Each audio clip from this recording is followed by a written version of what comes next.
శ్రీగురుభ్యో నమః. కంచిత్కాలముమామహేశ భవతః పాదారవిందార్చనైః కంచిధ్యాన సమాధిభిశ్చ నతిభిః కంచిత్కథాకర్ణనైః కంచిదవేక్షణైశ్చ నతిభిః కంచిత్తసామీదృశీం యః ప్రాప్నోతి ముదా త్వదర్పితమనా జీవన్ సముక్తః ఖలు. ఉమామహేశ్వర, కొంతకాలము పద్మాల వంటి నీ పాదాలను పూజించడం చేతను, కొంతకాలము నిన్ను ధ్యానిస్తూ సమాధి స్థితిని పొందడం చేతను, నీకు నమస్కరించడం చేతను, కొంతకాలము నీ కథలను వినడం చేతను, కొంతకాలము నిన్ను దర్శించడం చేతను, కొంతకాలము నిన్ను స్థితించడం చేతను, ఇట్టి స్థితిని ఎవరు సంతోషంతో నీ యందు అర్పించిన మనస్సు కలవారై పొందుతారో అతడు జీవిస్తున్న ముక్తుడే కదా. శంకరులు జీవన్ముక్తిని లక్షణాలను ఇలా వివరించారు. మానవుడు పరమ భక్తితో కొంతకాలం ఈశ్వరుడి పాదపద్మాలను షోడశోపచారములతో పూజిస్తూ ఉండాలి. మరి కొంతకాలం ధ్యానంతో సమాధి యోగంతో శివునిలో లీనమైపోతూ ఉండాలి. మరి కొంతకాలం నమస్కారాలు చేస్తూ గడపాలి. మరి కొంతకాలం శివుడి కథలను వీణుల విందుగా వింటూ ఉండాలి. మరి కొంతకాలం విగ్రహాదులలో ఈశ్వరుని చైతన్యమూర్తిగా దర్శిస్తూ ఉండాలి. మరి కొంతసేపు ఈశ్వరుని స్తోత్రాలతో పొగుడుతూ ఉండాలి. ఇటువంటి అర్చనాదులతో పరమానందం అనుభవిస్తూ సర్వకాల సర్వావస్థలలోనూ మనస్సును పరమాత్మకు మాత్రమే సమర్పించినవాడు జీవన్ముక్తుడు. మనిషి నిరంతరము ఒకే పనిని చేస్తూ ఉండలేడు. జీవి ఎప్పుడూ వైవిధ్యాన్ని కోరుకుంటాడు. ఒకే పనిని చేస్తూ ఉంటే శ్రమ, చికాకు కలుగుతుంది. భగవంతుని సేవను కూడా అలా వేర్వేరు పద్ధతులలో చేయవచ్చు. కొంతసేపు అర్చన, కొంతసేపు భావన అనే విధంగా పూజా విధానాలు మార్చుకుంటూ ఉండవచ్చు. దానికై 6 లేక 7 విధానాలను భగవంతుడు ఏర్పరిచాడు. ఒకటి కాకపోతే మరొకటి. మనిషి మనోవృత్తిని ఉపలాలన చేస్తూనే భగవన్నిష్టను వదలకుండా ఉండే దారిని భగవంతుడే మనకు చూపించాడు. కాబట్టి మానవుడు భగవత్పరమైన మార్గాలలో ఒకదాని తర్వాత ఒకటి, అనగా భగవంతుని పాదపూజ, ధ్యానము, సమాధి, నమస్కారము, భగవత్ కథాశ్రవణం, దర్శనం, స్తోత్రం వంటి వాటితో భగవంతునికి తన మనస్సును అర్పించినవాడు జీవన్ముక్తుడు. జీవన్ముక్తులు కావాలంటే ఏ పని చేయాలో ఈ శ్లోకంలో చెప్పారు. కాలక్షేపో నకర్తవ్యం, కర్తవ్యం హరికీర్తనం అన్నారు. వ్యర్థంగా కాలాన్ని గడపరాదు, విష్ణు సేవ చేయాలి అని దాని భావం. శంకరులపై హితబోధన మరువక ఎవరు భగవంతుని వివిధ పూజా మార్గములతో నిత్యము ఒకదాని తర్వాత మరొకటి చొప్పున భగవదర్పితమైన మనస్సుతో సేవిస్తారో వారు జీవన్ముక్తులు అని శంకరులు చెప్పారు. బాణత్వం వృషభత్వమర్థవక్షా భార్యాత్వమార్యాపతే ఘోణిత్వం సఖితా మృదంగ వహతా చేద్యాది రూపం దధౌ త్వత్పాదే నయనార్పణం చ కృత్వాం స్వద్ధేహ భాగో హరిః పూజ్యాత్ పూజ్యతరః స ఏవ హిన చేత్కో వా తదన్యోధికః.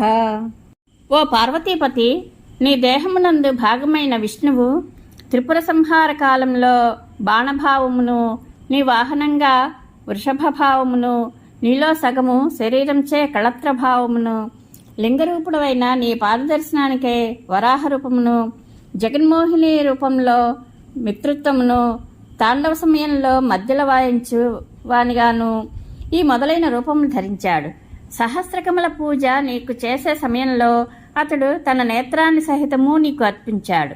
అందువల్లనే విష్ణుమూర్తి పూజ్యులైన బ్రహ్మాదుల కంటే పూజ్యతరుడు అయ్యాడు. అలా కాకపోతే అతడి కంటే అధికుడు ఇంక మరెవ్వరున్నారు? బాణంగా విష్ణుమూర్తి. ఈశ్వరుడు త్రిపురాసురులను సంహరించేటప్పుడు విష్ణుమూర్తి ఈశ్వరునకు బాణంగా ఉన్నాడు.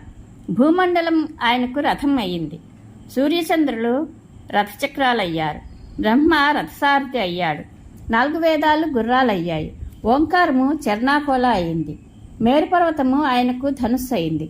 ఆదిశేషుడు వింటినారిగా అయ్యాడు. సప్తవాయువులు శివునకు బాణపు రెక్కలయ్యాయి. వృషభత్వం. ఈశ్వరునికి వాహనమైన వృషభం కూడా విష్ణువు యొక్క రూపమే. వృషభ రూపం ధరించి విష్ణువు శివుణ్ణి సర్వకాలాల్లో మోస్తూ ఉన్నాడు. సగం శరీరంతో భార్య కావడం. లలితోపాఖ్యానంలో లలితాదేవి తన పురుష స్వరూపము కృష్ణుడే అని చెప్పిందట. అప్పుడు విష్ణువు వీరభద్రుడితో మహేశ్వరుడి యొక్క ఆదిశక్తి 4 రూపాలు ధరించిందని, ఆదిశక్తి యొక్క పురుష స్వరూపము విష్ణువు అని చెప్పాడు. అంతేగాక కూర్మపురాణంలో హిమవంతుడు దేవుని స్తోత్రం చేసేటప్పుడు, ఓ లలితాదేవి, అనంత శక్తులు కలిగి పాలసముద్రంలో శయనించిన పురాణ పురుషుడైన నారాయణ స్వరూపము నీదే అని చెప్పాడు. పై విషయాలను బట్టి నారాయణుడైన విష్ణువు పార్వతీదేవియే. కాబట్టి విష్ణువు శివునికి భార్య అని చెప్పాలి. శివుడు ఆర్యాపతి. ఆర్య అంటే పార్వతి. శ్రీ మహావిష్ణువు స్త్రీ అయితే ఆర్య. అటువంటి ఆర్యకు శివుడు భర్త. వరాహ రూపం ధరించడం. విష్ణువు బ్రహ్మ తమలో తాము ఒకరికంటే ఒకరు గొప్పవారమని తగులాడారు. శివుడు వారి మధ్య లింగరూపం ధరించాడు. విష్ణు బ్రహ్మలలో ఎవరు ముందుగా తన శిరోభాగాన్ని పాదభాగాన్ని చూసి వస్తారో వారే గొప్పవారని శివుడు చెప్పాడు. అప్పుడు విష్ణుమూర్తి వరాహ రూపం ధరించి శివుని పాదభాగాన్ని చూడడానికి ప్రయత్నించి విఫలుడయ్యాడట. ఈ విధంగా విష్ణువు వరాహ రూపం ధరించాడు. సఖిత్వం. విష్ణువు మోహిని స్వరూపం ధరించి అమృతమును దేవాసులకు పంచాడు. ఈశ్వరుడు ఆ మోహిని రూపాన్ని చూసి మోహించాడు. అప్పుడు విష్ణువుతో శివుడు ప్రణయవాక్యాలు పలికి ఆమెకు సఖుడయ్యాడు. మృదంగవాదకుడు. ఈశ్వరుడు సంధ్యా సమయంలో తాండవ నృత్యం చేసేటప్పుడు విష్ణువు మృదంగాన్ని వాయిస్తాడట. నేత్రార్పణం. విష్ణువు 1000 కమలాలతో శివుని అర్చించబోయాడు. శివుడు అందులో ఒక కమలాన్ని మాయం చేశాడు. దాంతో విష్ణువు తన నేత్రాన్ని తీసి సహస్రకమలంగా శివునికి సమర్పించాడు. హరి ఈశ్వరుడి దేహభాగం. విష్ణుమూర్తి శివుడు అనే భేదమే లేదని, వారిద్దరూ ఒకరే అని, శివాయ విష్ణురూపాయ శివరూపాయ విష్ణువే అని మంత్రం చెబుతోంది. అందుకే తిక్కనాథ మహాకవులు హరిహరమూర్తిగా శివకేశవుల్ని ఆరాధించారు. శివకేశవులు ఒకే మూర్తి కాబట్టి ఈశ్వరుడి దేహభాగం విష్ణువు అవుతాడు. లేదా పార్వతిని నారాయణి అన్నారు. అంటే పార్వతీ స్వరూపుడిగా విష్ణువు శివునికి అర్ధభాగమే. ఈశ్వర సాహచర్యం వల్లనే విష్ణువు అధికుడయ్యాడని, కాబట్టి ఈశ్వరుని ఆశ్రయించిన వారు అందరికీ ఆశ్రయింపదగిన వారవుతారని భావం. జనన మృతియుతానాం సేవయా దేవతానాం నభవతి సుఖలే సత్సంశయో నాస్తి తత్ర అజనిమమృత రూపం సాంబమీశం భజంతే యైహ పరమ సౌఖ్యం తే హి ధన్యా లభంతే. ఇతర దేవతలందరూ జనన మరణములు కలవారు. అటువంటి క్లేశములు కలవారిని సేవించే వారికి విషయానందం సైతము తృప్తిగా లభించదు. ఇది నిశ్చయము. పార్వతీ సహితుడైన పరమేశ్వరుడు జనన మరణాలు లేనివాడు, పరమ సౌఖ్యప్రదాత. కాబట్టి శరీరం ఉండగానే శివుణ్ణి సేవించేవారు కృతార్థులై మోక్షానందాన్ని పొందుతారు.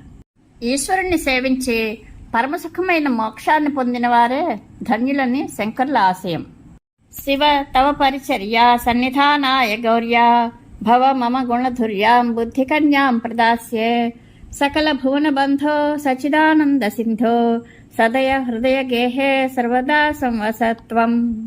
ఓ మహాదేవ, నీవు సకల సౌభాగ్యదాయకుడవు కాబట్టి కన్య ఇష్టపడే పుంస్త్వగుణమును, సకల లోక బాంధవుడవు కాబట్టి బంధుమత్వ గుణమును, సకల ప్రపంచాన్ని ఉత్పత్తి చేసేవాడవు కాబట్టి సంతానమును పుట్టించే గుణమును, సత్యరూపుడవు కాబట్టి సాధుకారిత్వ గుణమును, చిత్స్వరూపుడవు కాబట్టి శృత సత్వ గుణమును, ఆనంద స్వరూపుడవు కాబట్టి ఆరోగ్యత్వ గుణమును, సదయుడవు కాబట్టి దయాళుత్వము మొదలైన వరగుణములు అన్నీ నీ యందు కనబడుతున్నాయి. నీవు కన్యకు తగిన వరుడవు. నా బుద్ధి కన్య కూడా శాస్త్రంలో చెప్పబడ్డ సకల సద్గుణములు కలిగి గుణవంతురాలయ్యింది. గౌరీదేవితో కూడా నీకు సేవ చేస్తూ నీ వద్ద సుఖంగా ఉండేటట్లుగా నీకు నా బుద్ధి కన్యను కన్యాదానం చేస్తాను.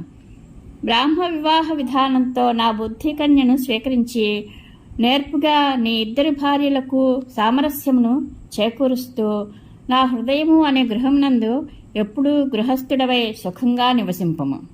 తన బుద్ధి ఎప్పుడూ శివుని విడిచిపెట్టకుండా ఉండాలని, తాను శివునికి మామగారై ఆనందిస్తాననే తాత్పర్యం. ఈశ్వరుడు శివుడు భవుడు, సకల భువన బంధువు, సచ్చిదానందమూర్తి, సదయుడు, చక్కని వరుడు. అటువంటి ఈశ్వరునికి పరిచర్యలు చేయడానికి, నిరంతరము అతని దగ్గర ఉండడానికి సుగుణసుందరి అయిన తన బుద్ధి కన్యను ఈశ్వరునికి సమర్పిస్తానని, గౌరీదేవితో కలిసి తన హృదయ గృహంలో చక్కగా నివసించమని శంకరులు ఈశ్వరుణ్ణి కోరారు.